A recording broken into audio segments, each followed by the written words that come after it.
तर नमस्कार सगळ्यांना. चला आज माझा छोटासा मिनी ब्लॉग आहे. तर तनिषला सोडून येत त्यांना इथे ॲलोवेरा आणलेला होता. म्हटलं चला आज केसांना लावायचं. तर त्याचं घर सगळं काढून घेतलं. घर काढताना ना इतकं घसरत होतं ना, त्याचा व्यवस्थित घर काही निघलाच नाही. जेवढा निघलेला होता ना त्याच्यामध्येच मग नारियल तेल घातलं आणि ते मिक्सरला पेस्ट करून घेतली.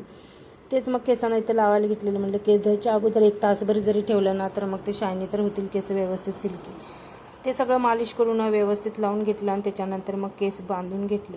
त्याच्यानंतर मग कामाला सुरुवात झालेली होती. तर सगळ्यात अगोदर ना झाडू मारून घेतला. सगळीकडे झाडू मारायला ना 10-15 मिनटं तर लागतातच, कारण सगळा पसारा इकडं तिकडं वडावा लागतो आणि त्यामुळे मग एकने जरा थोडंसं वेळच लागतो. झाडू मारून घेतला आणि त्याच्यानंतर गॅलरीमध्ये ना झाडू मारायचं तसंच ठेवला. म्हटलं अगोदर गहू नीट करून घेऊया, त्याच्यानंतर मग झाडू मारायचं.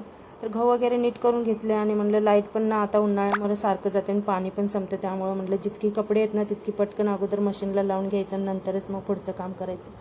सगळी मशीनला कपडे वगैरे लावून घेतले आणि त्याच्यानंतर मग आंघोळीला गेलेली होती. तर आंघोळ करून केस स्वच्छ धुवून घेतले. तरी आता तरी काही एवढं म्हणजे दिसत नाही शायनी, पण काय माहिती आता नंतर सुकल्यानंतर. तर केस सगळं सुकून घेऊन क्लिप वगैरे लावून घेतले आणि त्याच्यानंतर मग चेहऱ्याला थोडंसं मॉइश्चरायझर लावलं. चेहऱ्याला मॉइश्चरायझर सकाळी सकाळी लावले ना तर थोडासा ग्लो म्हणजे येतो चेहऱ्यावरती, म्हणून म्हटलं चला पटकन ते करून घेऊया आणि त्याच्यानंतर मग एक ना दुसरं काम करायला. दुसरं काम म्हणजे काय असतं, सकाळी सकाळी 8 वाजले नाही तोपर्यंत इतकं कडक ऊन पडलेलं होतं ना. गॅलरीमध्ये उभा राहून जर बघितलं ना वरती तर इतकं कडाक्याचं ऊन दिसत होतं. चेहऱ्यावरती तसंच म्हणजे उन्हाच्या झळा बडवत होत्या.